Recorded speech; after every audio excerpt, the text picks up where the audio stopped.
What's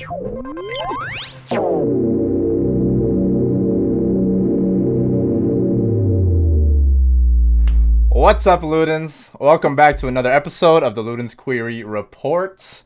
Today is August 31st, 2021. 31st, yeah. What happened to the year, man? What happened to the year? We're already in September, end of August. Okay, this a little bit of backstory of why we're very we're very giggly right now. We basically talked for half an hour, thinking we were recording, but it wasn't recording. It wasn't recording. So we only went through one topic. Kinda, like most of the first topic. Yeah. Well, we're trying again. I am definitely recording this time. Are you sure? Yes. We are 1 minute in, 30 seconds. I am your host, Moses, aka MojoCritical, and I am joined again today with Ricky, aka BaconBeercan. Ricky, how you doing? I'm doing fine. Yeah. Like I said already, for this, I guess this will be the third time. What happened to the year? We're already at the end of August, going into September. Yeah. Man, what happened? The year is almost over. I'm not gonna try to replicate everything we just recorded. No. Well, we did talk about the games that are coming out in September. Yeah. Which is it's not good for me because I have a pretty long list of games I'm waiting to play.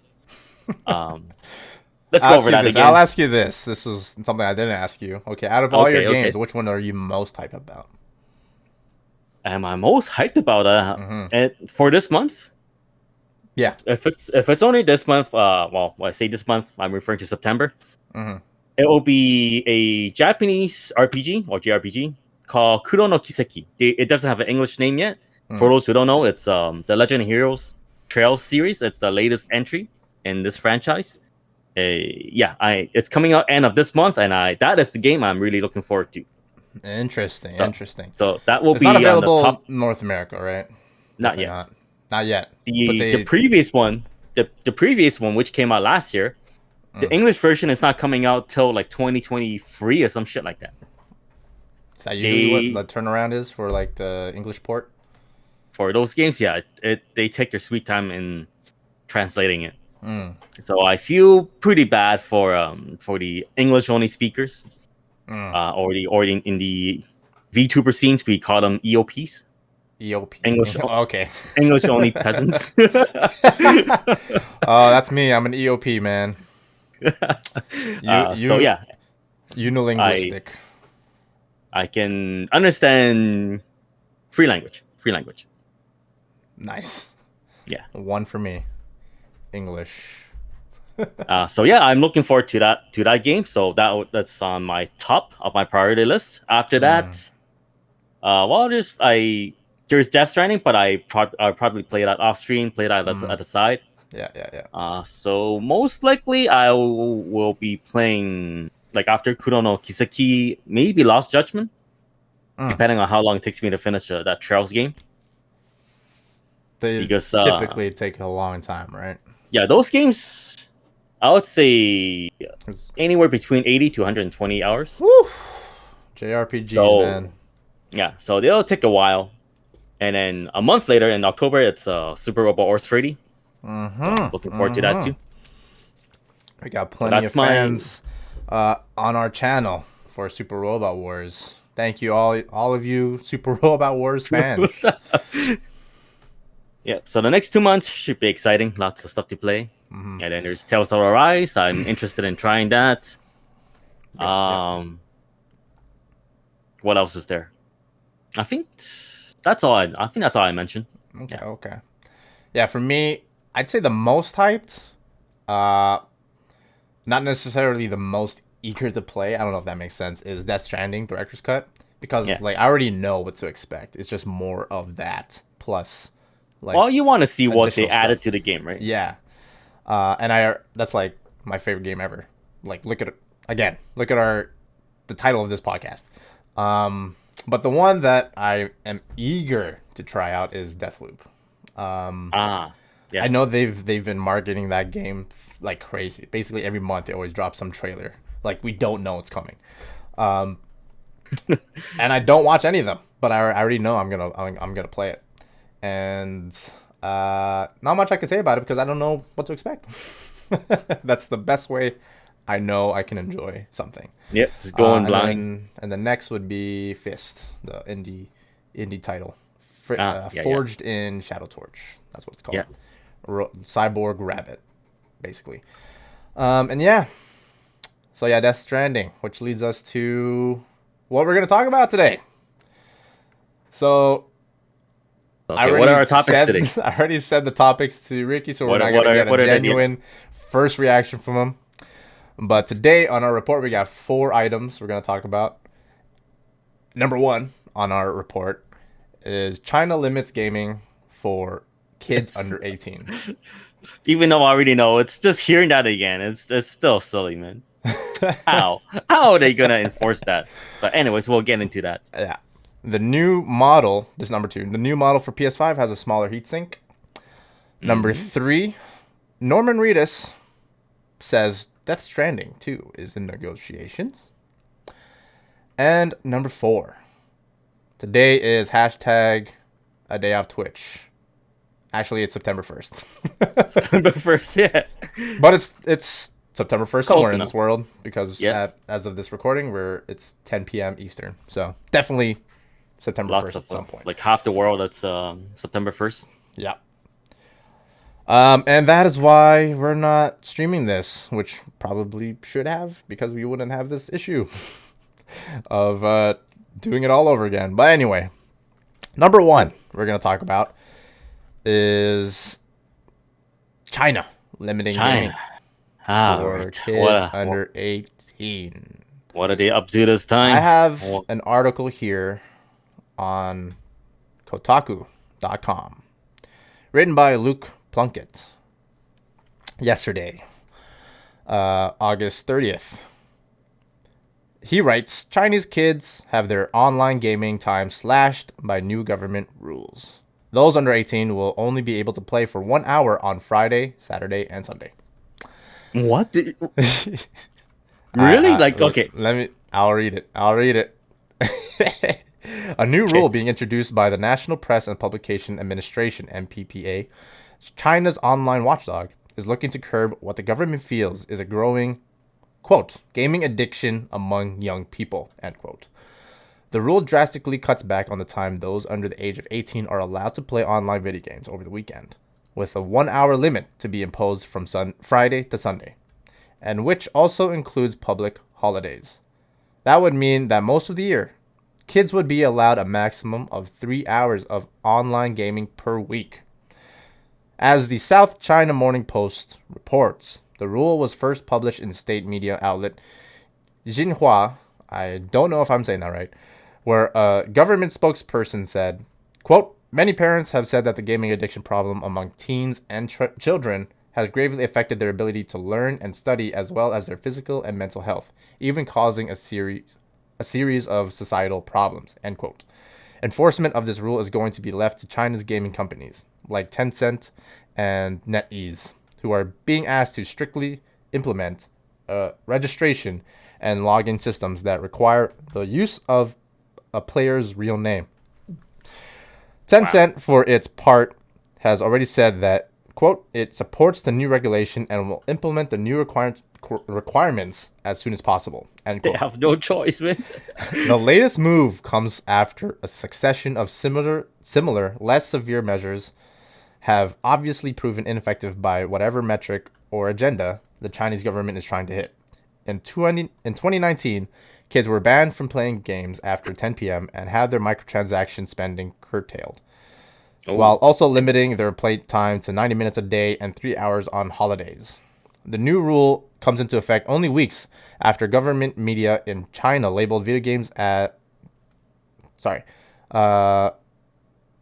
Let me read that again. The new rule comes into effect only weeks after government media in China labeled video games a, quote, spiritual opium, end quote, in a story that was published and then quickly deleted by the Economic Information Daily, but not before it caused an 11% slide in the stock price of gaming giant Tencent. It also comes just days after the Korean government reversed its own limits on kids' playing time, with the 2011 Youth Protection Revision Act, which stopped those under the age of 16 from playing after midnight, abolished. So, Ricky. Oh boy. You're Chinese, right? Yep. What's your take on this as a Chinese person? Okay, well, to be exact, like I'm Chinese, but I know very little about mainland China because that's not where I grew up. I spent majority of my childhood in Hong Kong, so it's a very different culture. That said, looking at this, like I do kind of know a bit of what's going on in China because of my parents. They do kind of follow that. My take on this is that yes, there is a bit of a problem, not just in China, everywhere. Lots of kids are spending way too much time online, playing online games. So this is a legit problem. This is a like we shouldn't laugh at this, but this is a legit issue. Kids are spending way too much time playing freaking MOBAs or whatnot. I don't know, or Fortnite or whatever, and then taking their parents' credit card, spending money in microtransaction. Like that is a legit problem. But listening to hearing this from the Chinese government, the first thing that comes to mind is that they are trying to make sure the kids don't get too addicted to it. They kind of want to train them in a way that where they will become their future wage slave, basically. Because a lot of the young adults in the working force, that's what they've been subjected to. They're just basically slaves, working. I forgot the number. Like basically working like 10 hours a day, 6 days a week, basically, and then they're on call like 24/7, and they get paid like peanuts. They get paid nothing. So they want to secure the next generation of workforce. So last thing they want is for these kids to be not capable of doing that. So they have to get this done quick and early, train them, get them ready for to join a workforce, basically. Can't have the kids getting too addicted to gaming and becoming a pro gamer and stuff like that, man. You gotta put them into the office, gotta put them in the factory, man. You think it's gonna work?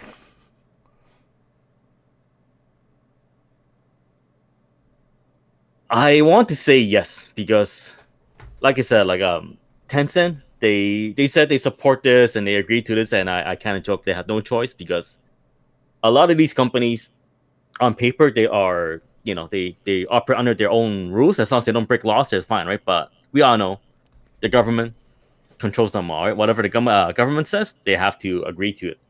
Otherwise, it's So, hope we don't get canceled because of that.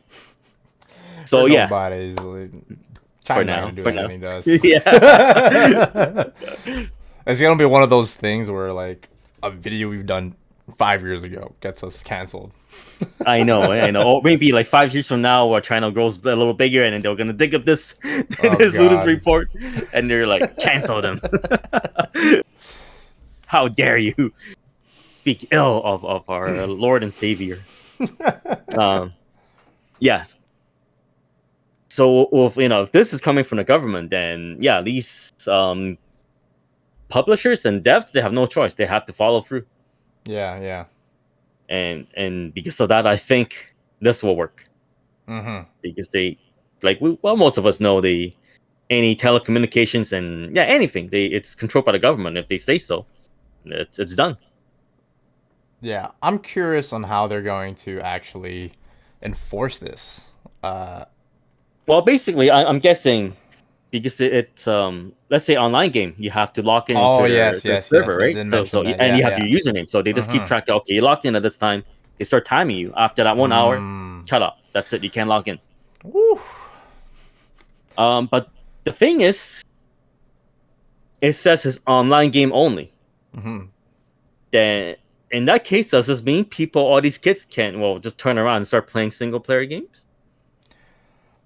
You might be onto something there. So, but it is mainly talking about like online gaming. And like the microtransactions thing too. Like there is a point to that. Like it does create more of an addictive thing. Yeah, mainly it is with a problem. online gaming. There's so many things developed or made into these games that make it addictive by nature. Pretty much. So in a sense, like even though I'm shitting on the government's intention, like your intention is one thing, but the result might actually be a good thing. Because it kind of kills that whole kind of toxic microtransaction, these like very addictive type of online gaming. Well, although I feel like 3 hours a week is a bit too harsh. Yeah, this kind of just reminds me of the prohibition that happened in America. Like okay, you ban alcohol because it's addictive, and you're trying to curb it on the government level, but people are just gonna find ways to do it behind the government's back. Or they'll find substitutes, right? It's not necessarily gonna solve it. And who knows? It might create a different kind of problem. Like the underground online gaming scene. Yeah, there totally be on some underground online gaming scene. They'll find ways around it. Or what might happen is I guess LAN party is not really a thing anymore. They like all games will kind of require you to log in. It's all online. So like I said, like it might in turn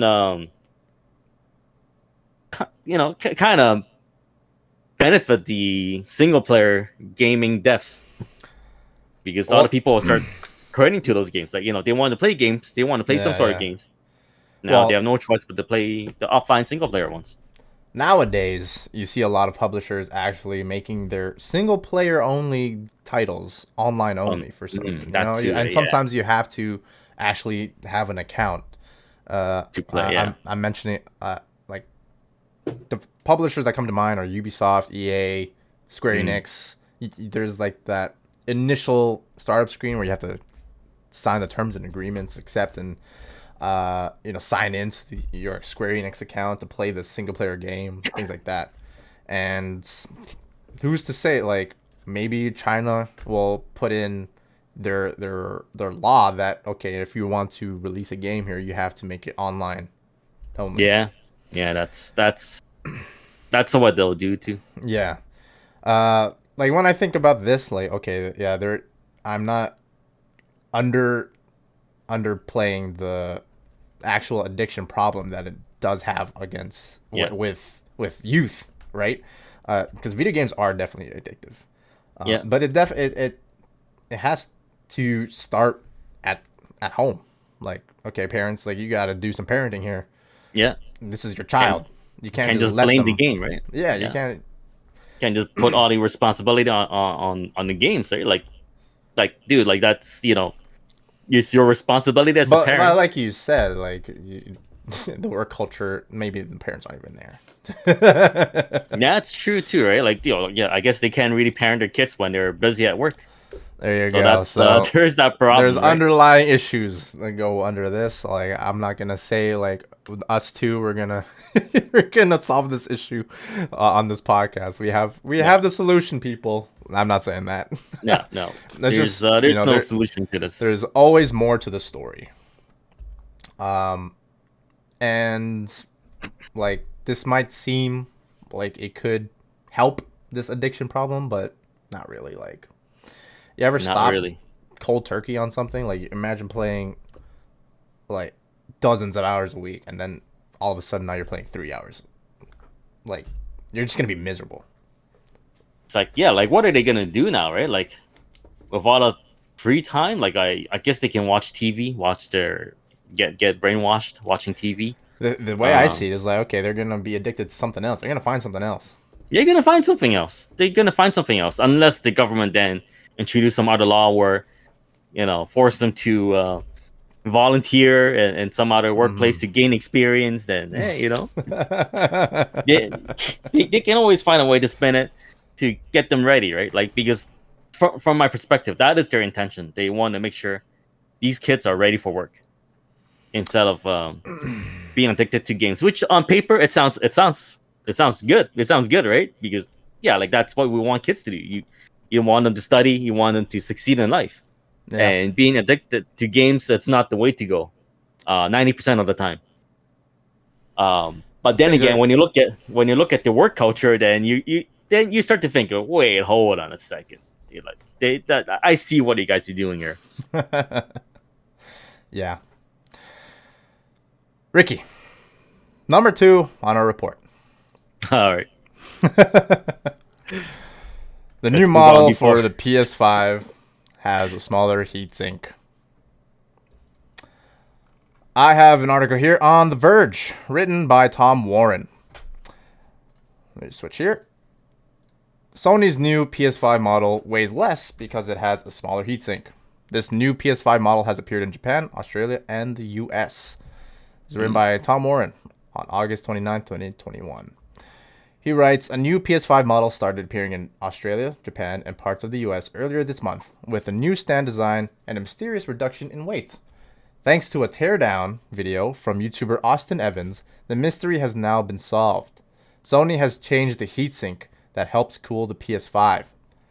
The new heatsink is significantly smaller than the original and makes up for the entire weight reduction of 300 grams. According to Evans. It's not clear why Sony has swapped out the heatsink so early on in the PS5's life cycle, but Evans does note that his particular unit ran hotter as a result, with rear exhaust temperatures around 3 to 5 degrees higher. I think that's Celsius. Doesn't say here. That could be down to manufacturing variants, though. Sony uses this heatsink to cool the PS5, and the console has a heat pipe with a shape and airflow that's designed to create the same level of performance as a vapor chamber. The heatsink, hard copper plate, and aluminum dissipation fins all take up a significant amount of space inside the PS5 and contribute greatly to its overall size. It's interesting to see Sony reduce the size of this part, and I'm hoping this could be the first sign of the company working towards a smaller PS5 model. The PS5 is the biggest game console in modern history. Evans does conclude that the changes make the PS5 worse, though, due to the extra heat he recorded. That could well make the launch PS5s more desirable, if it's something we see replicated elsewhere. Quote, I don't think there's any argument that this is a worse console, at least for thermals and for cooling, end quote, says Evans. Quote, as far as I'm concerned, I'd rather have a launch PS5, end quote. The revision comes just as Sony reveals it's no longer selling the $499 version of the PS5 at a loss. And after reports last year suggested Sony was battling to keep the PS5 cost down thanks in part to its expensive cooling solution. Evans has only opened up a digital edition version of the PS5, so we don't know for sure whether Sony has also changed the cooling unit on the model with a disk drive. So Ricky, what's your take on this? You had the launch PS5, right? I'm glad I have this. Ooh, wow, nice and cool. Oh. Well, let's put it this way. If the Xbox Series X are still running now, then I don't see how this could be a problem. Because you're saying by a few degrees, right? Like if it's like up by... Because right now, PS5s are running pretty cool, from what I believe. Yeah. So even if it goes up by a few degrees, I don't think that is a huge issue. Then again, I'm no engineer, so I don't know how big of a difference that will make, or Yeah. Then, when it comes to hardware, I do I have like a decent amount of faith in Sony. So like if they're willing to do this, I'm sure they have done the math. They know it works. Yeah. But in terms of longevity, like the article said, like the launch ones might be a bit more desirable because it is better in terms of cooling. But does it mean the new ones are are trash? No, they'll be fine. Yeah, they'll be fine. At least they'll last the generation. After that, who knows, right? Who knows? Yeah. But for now, for the duration of this generation, I think they will be fine. That's just my guess. Yeah, there is a side by side picture in the article. Unfortunately, you cannot see it, but it does show the heat sinks side by side from the launch edition and the newer model. And the newer model is, I wouldn't say significantly smaller, but it is noticeably smaller. I'd say Mm. about 30% smaller. Oh, So it is quite the difference. Um, and the article does mention the difference in temperature is 3 to 5 degrees. I'm assuming that's Celsius because yeah, like 3 to 5 degrees Fahrenheit. It's not much of a it's not much, difference. right? Well, then again, where is this the guy who did the test? Where is he from?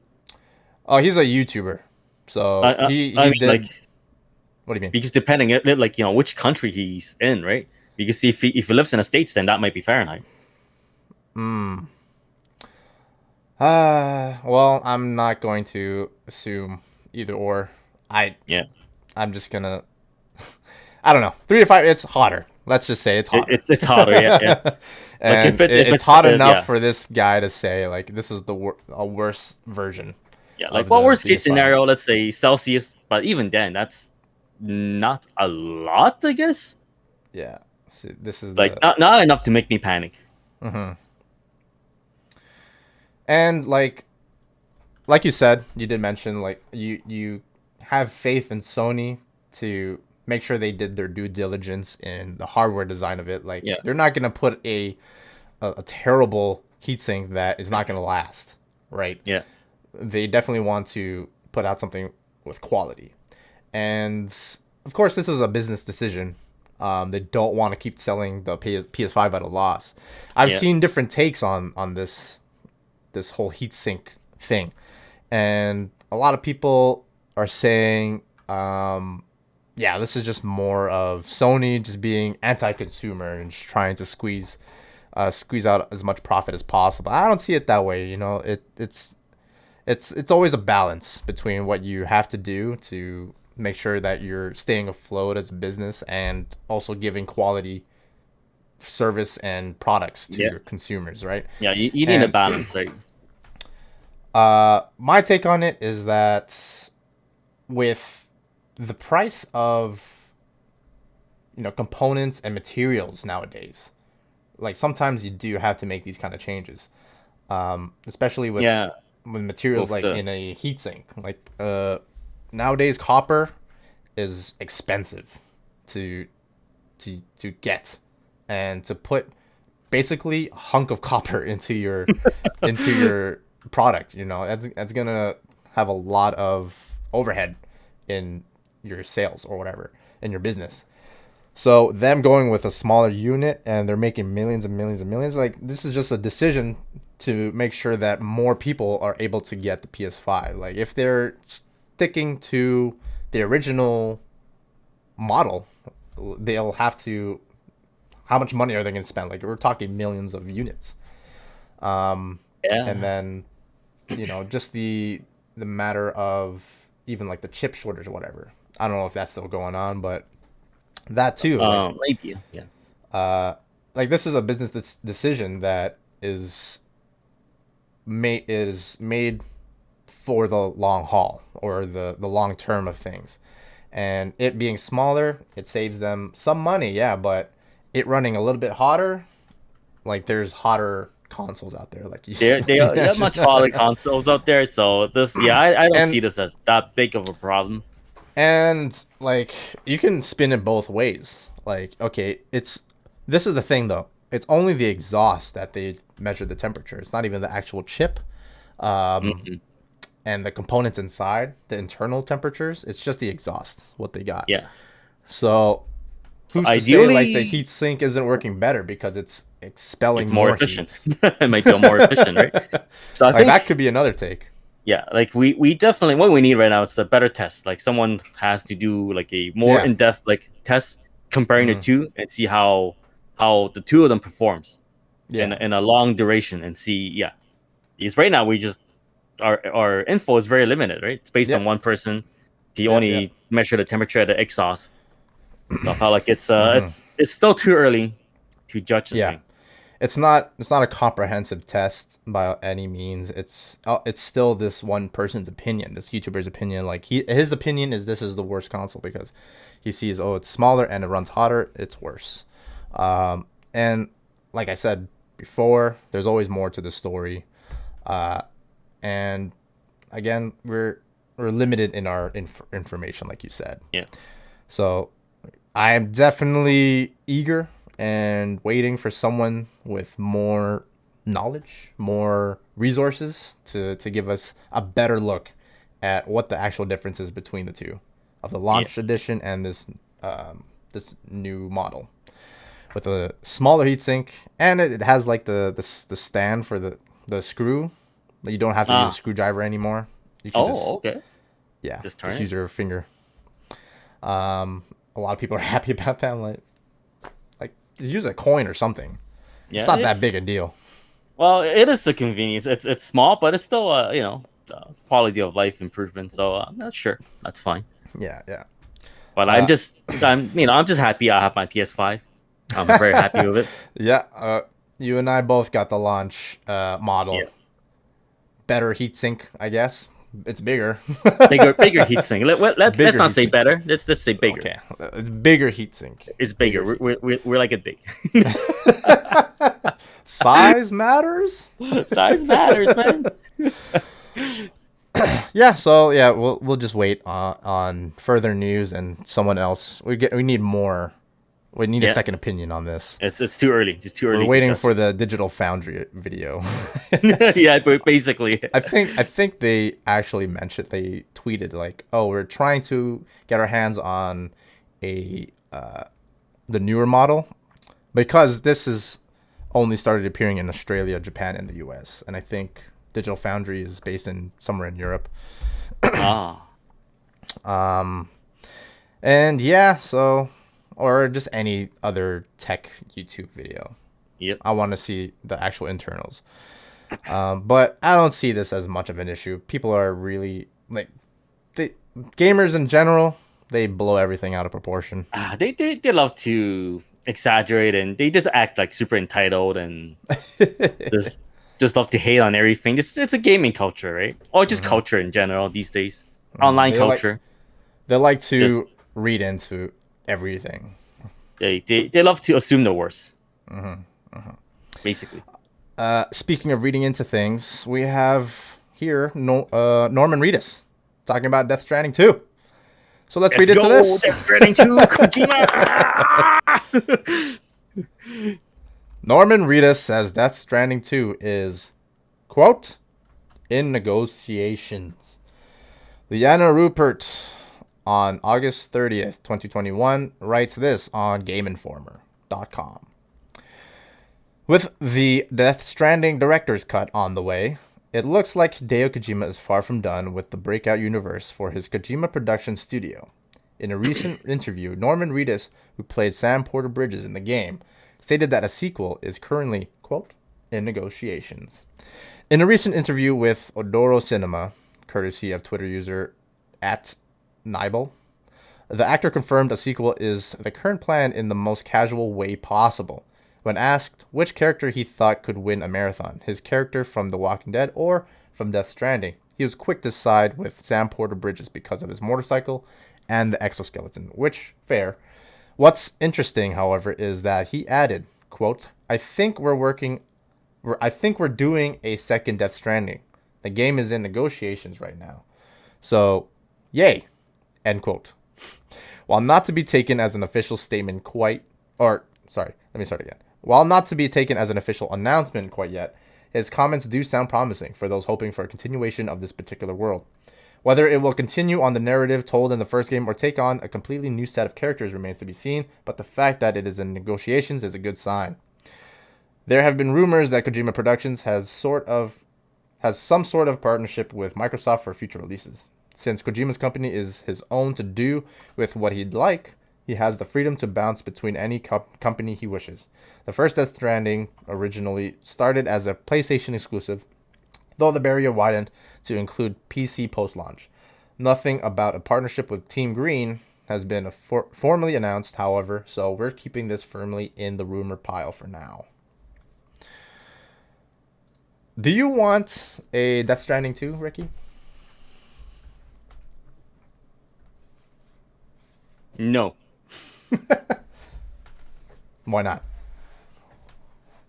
I felt like Death Stranding, as a game, it's self-contained. Like it's after at the end of Death Stranding, I felt like they solved whatever issues they have. They resolved the um, character arc, I guess you want to call it, for Sam Porter. Like they resolve everything. It's a complete story.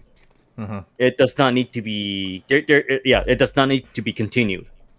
If they do want to make another game based in the same world with a different theme, different genre of gaming, I'm fine with that. But just don't make it the same genre delivering and all the stuff again. Like don't make the same game again. I don't mind seeing the same characters. Like, if it stars Sam Porter again, that's fine. But just make it about a completely different thing. Yeah. Even the gameplay, change it. Because like I said, Death Stranding, it's a complete game. It doesn't need a sequel. I agree. That is my take on it. And I agree. That's why 100%. Like when I hear the word Death Stranding 2, I honestly don't want it. I do not want a Death Stranding 2. Just let Kojima do what he wants, make something completely new. Let him stick with Sam Porter's. I don't mind seeing more Sam Porters. Like, he's a cool character. Maybe use him as a side character and be him supporting a new main character in in the same world, doing different things. Yeah, that would be pretty cool, because that world, the setting, the lore, it's quite unique. It's pretty cool. Oh yeah. So I kind of want to see other stuff going on there, but just not the whole, delivering with Sam Porter carrying packages again. Like we as much as I love that game, we've seen enough. Yeah, we've done it. You've done it. So let's move on. Move to different stuff. Yeah, let Kojima 100% agree. With the Death Stranding director's cut coming up in less than a month, I'm pretty sure after that, we will have had our fill of the Strand type game that is Death Stranding, and the deliveries of that gameplay loop. Sorry, I said that backwards. The gameplay loop of deliveries. Like, if the sequel is going to be more deliveries, then it's really going to not follow what makes Death Stranding so great. And the thing that made Death Stranding so great is because doing deliveries was so different from the typical rhetoric of what you do in video games. Which is, run, gun, third person shooter, platforming, same old thing that you basically do in every game. And Death Stranding was a breath of fresh air. And that's why it was so divisive. It's a walking simulator, people were saying, and they're absolutely correct. It is a walking simulator, but it is, but just done really, really well. Yeah, I would say it's more of a hiking simulator, because it's like a super well done hiking simulator. Yeah, and then especially with the director's cut coming to PS5 exclusively, I'm very curious to see how he implements the haptic feedback and adaptive trigger, the DualSense features, in that gameplay, and I'm sure it'll provide a much more immersive experience. But a Death Stranding 2, like you said, they're going to do it, it has to be something completely different. It has to have that breath of fresh air that Death Stranding provided with such a different type of game. It is.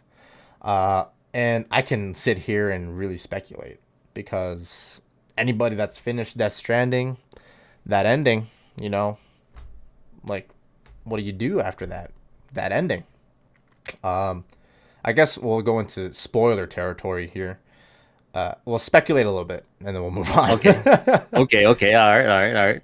So, spoilers. If you don't want spoilers for Death Stranding, tune out or skip to the next chapter of this part video. there should be a timestamp. Yeah, we have our timestamp, so go to a different timestamp.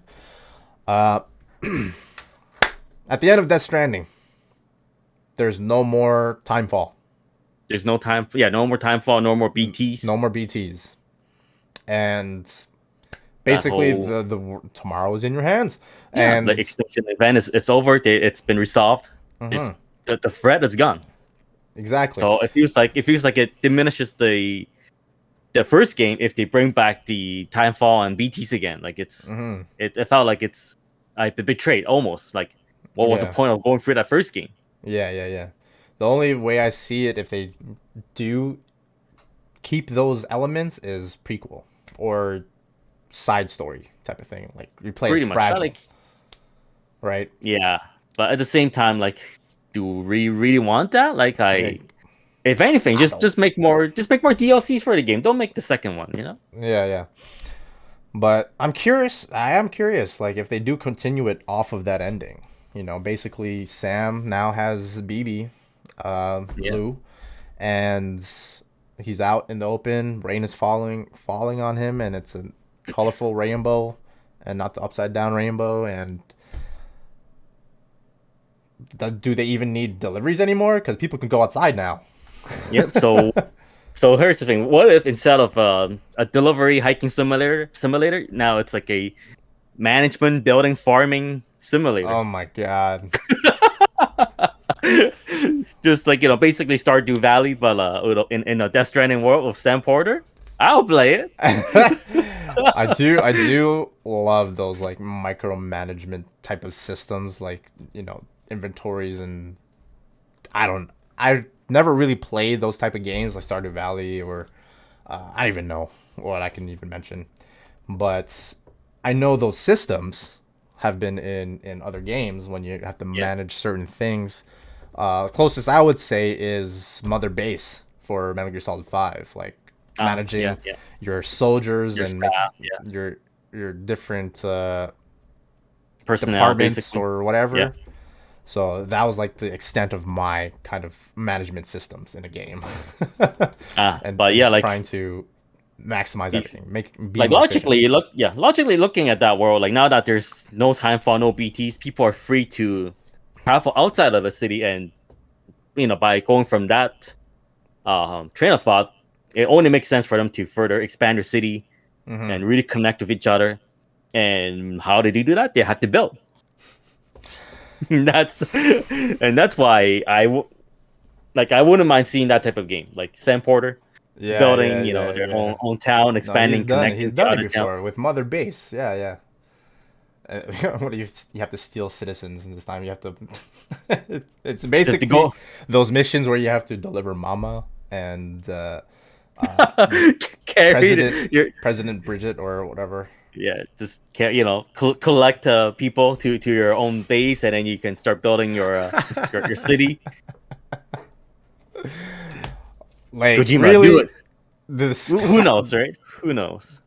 With any other type of game, like let's say God of War, for example, like you already know, okay, we're gonna get more of the same. It's gonna be Kratos, it's gonna be in like action up close and very cinematic. Like we know what to expect. Last of Us Part 2 is kind of the same. They just kind of improved what was already there. With Death Stranding and Death Stranding 2, these are going to be two completely different games if Kojima wants this to be a success. Yeah. Like I will genuinely be very disappointed if it's more of the same. I agree. Yeah. But I don't think Kojima's going to do that. He's not going to do that. I hope not. He's a creative guy. Like, look what he did from Metal Gear Solid 1 to Metal Gear Solid 2. People thought we were going to play a snake. Nope. It's Raiden.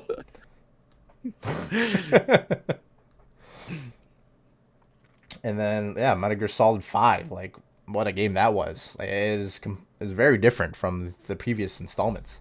Yeah.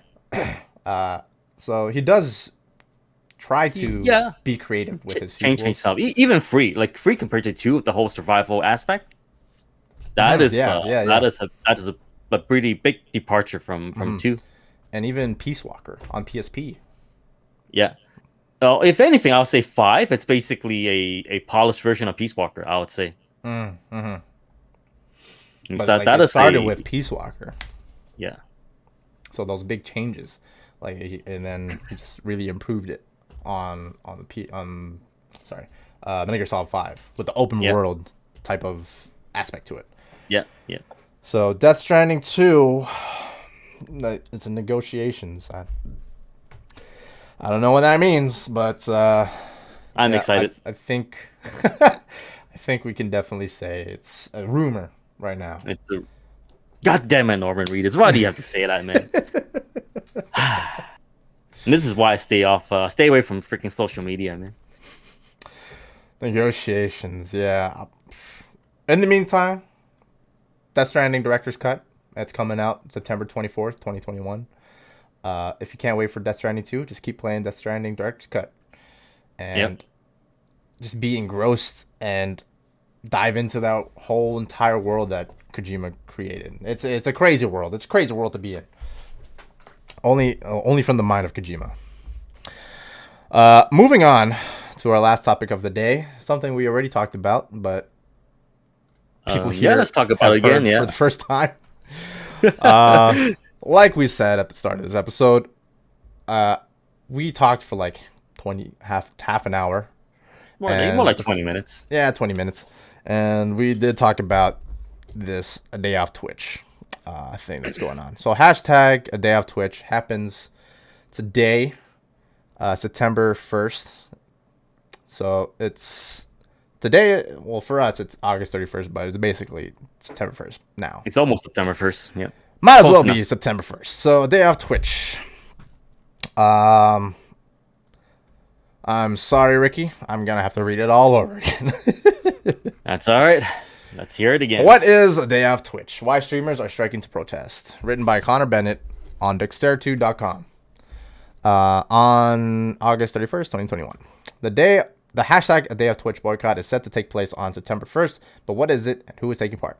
For the longest time, Twitch and its creators have butted heads on a wide-ranging number of topics, be it the payout split of subscribers, automatic adverts during a broadcast, or a lack of communication from the top down. In the back end of 2021, another new problem has arisen in the form of hate raids. These botted raids see bot accounts go into streamers' channels and start to spew slurs and vile language throughout the chat. While some big streamers have been hit with hate raids, they typically fall on smaller, marginalized streamers, many of whom are a part of the LGBTQ+ community.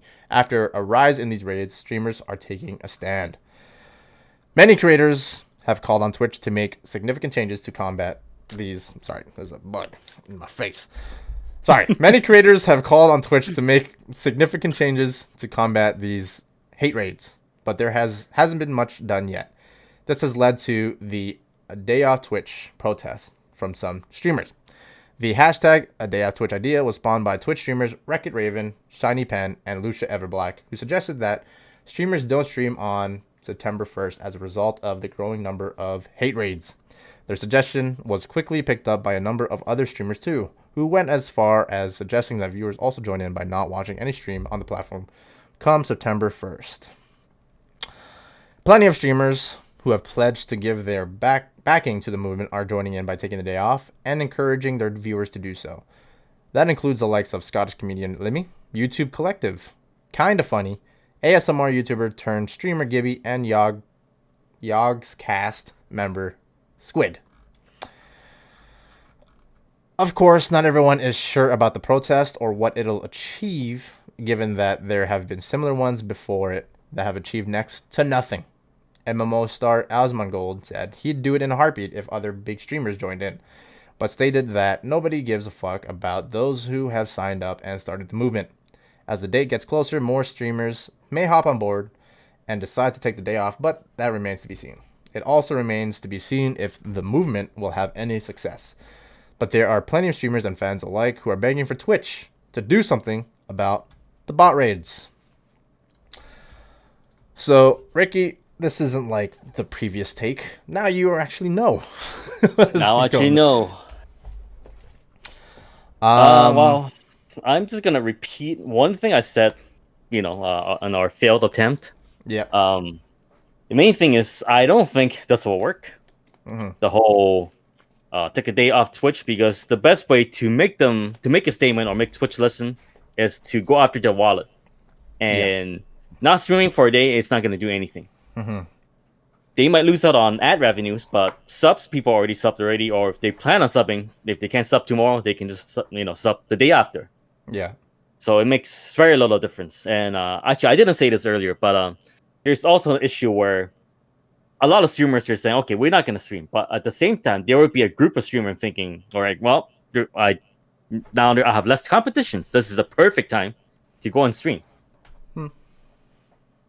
So now some of those streamers will stream for even extra long that day, and then the viewers will still watch it. So it's like, unless you can really get everyone on board, this movement, it doesn't work. I agree with that MMO dude, Osmongold, yeah. Osmongold, yeah.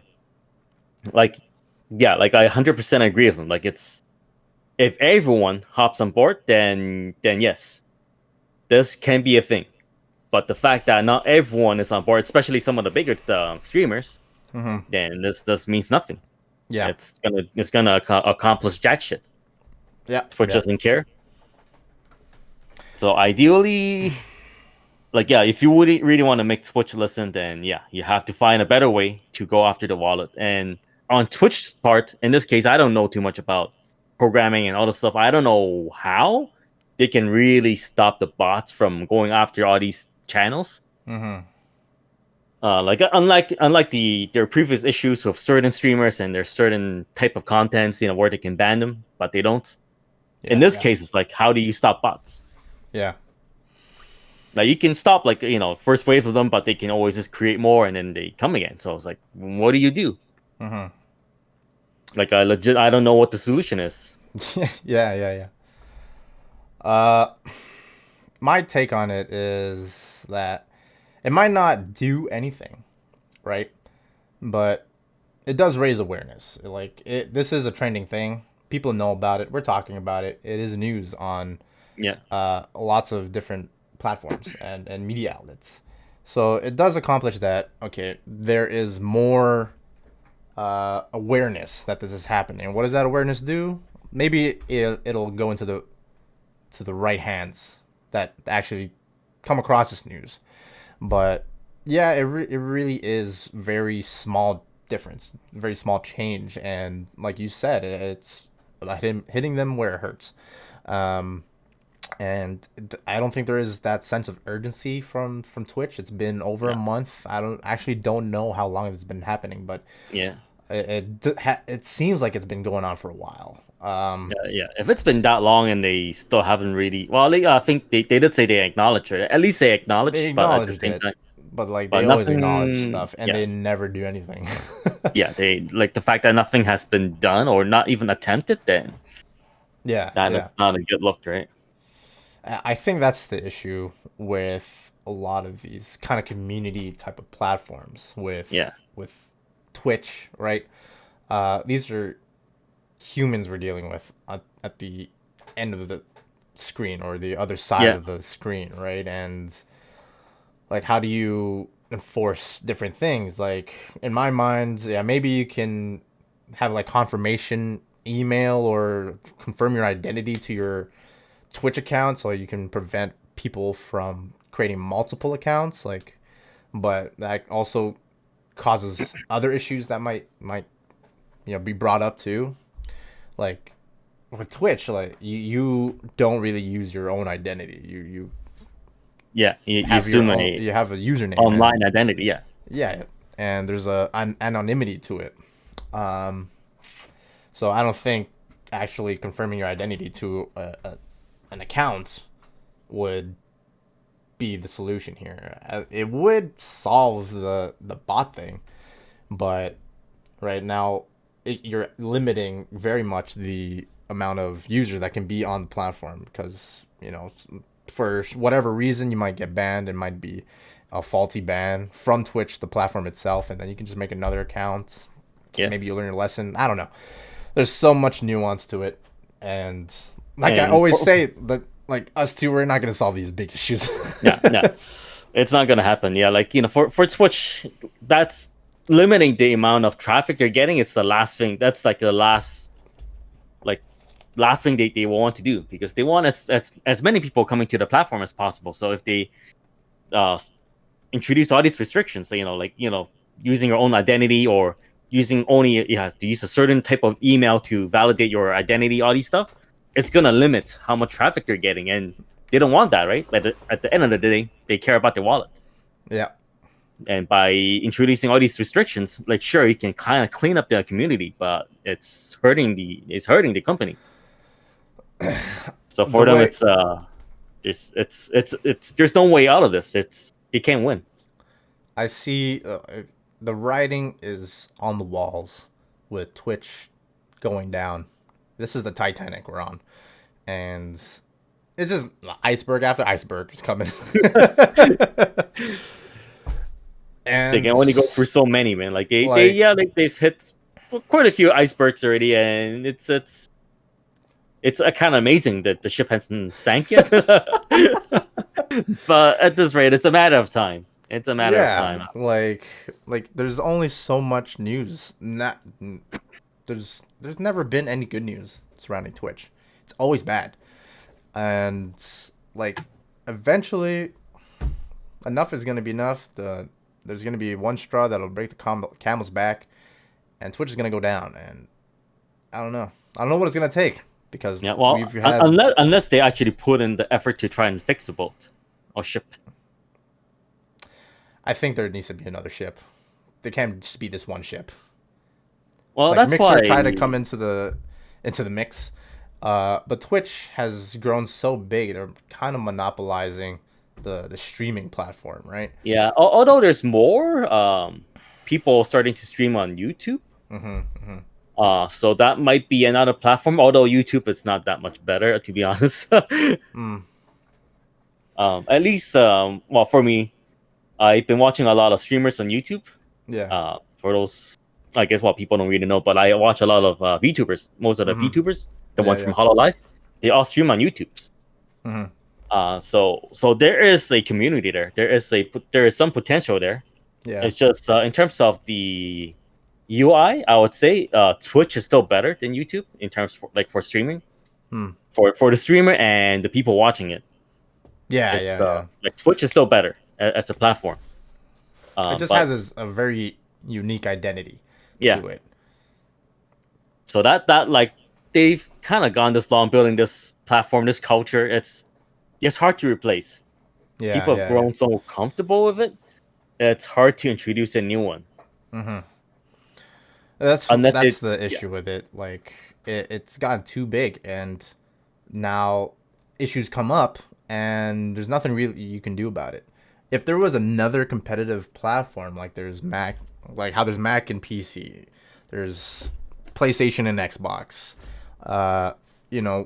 If a certain company does enough bad things, okay, like forget PC, I'm going to Mac. Forget Xbox, I'm going to PlayStation. Like you can't forget Twitch. Like you can go to YouTube, but it's YouTube streaming, but it's more for making videos, right?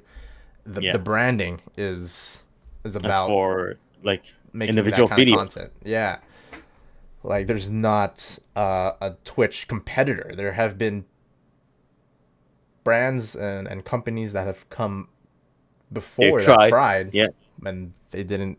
Like, I don't know. It just seems like Twitch has gotten too big, but they feel like they're too big to fail, and I think that's what is going to bring about their demise. That might be the case too, right? Maybe it's grown to the point, no matter how much bad reps they get, it's not going to sink.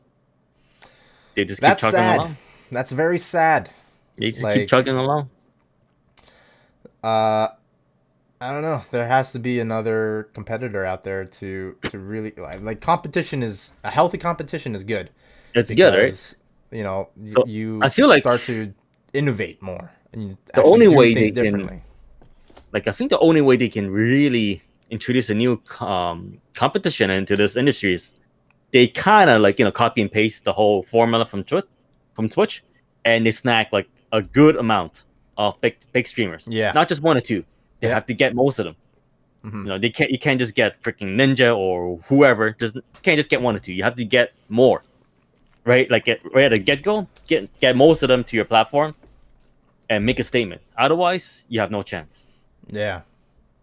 Because once people are done watching Ninja, they're just gonna go back to Twitch and watch their favorite streamer. I think that I'm thinking about this. Like my take on is that I think these big streamers do have the power to change the platform, in the sense that they can leave. They can.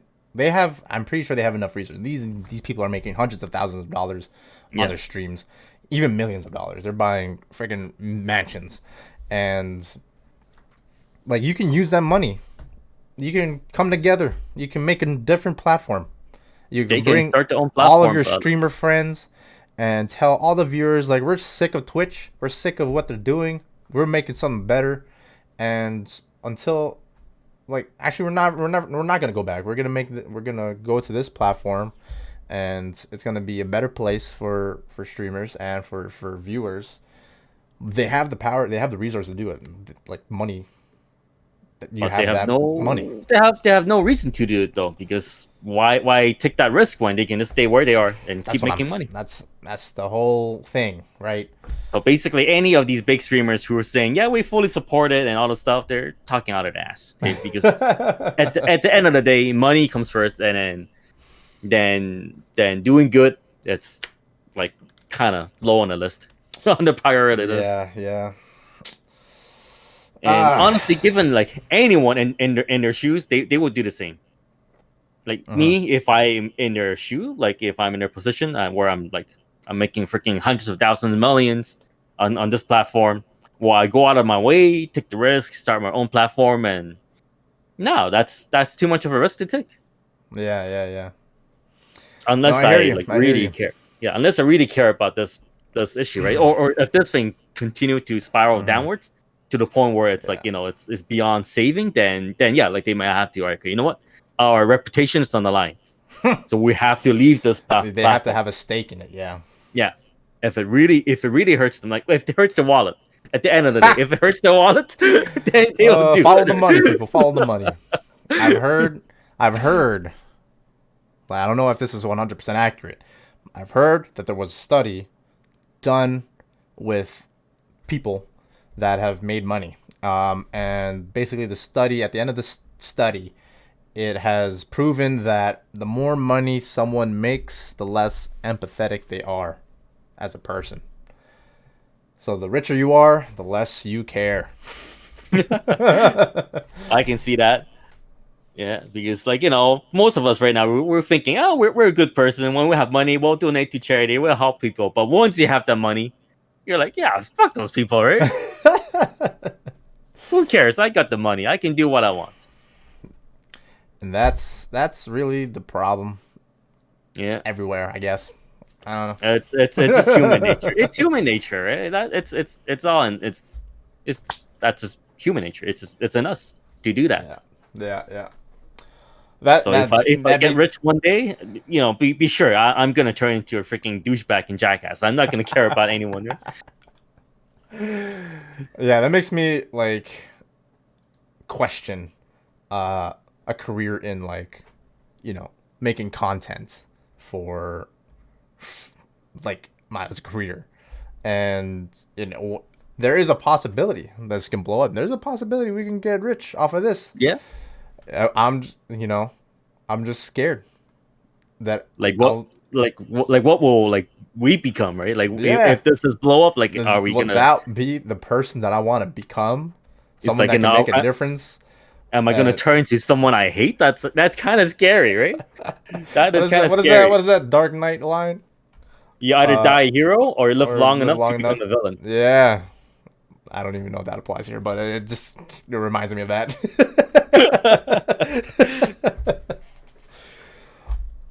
Anyway, this has been another episode of the Ludens Query Report.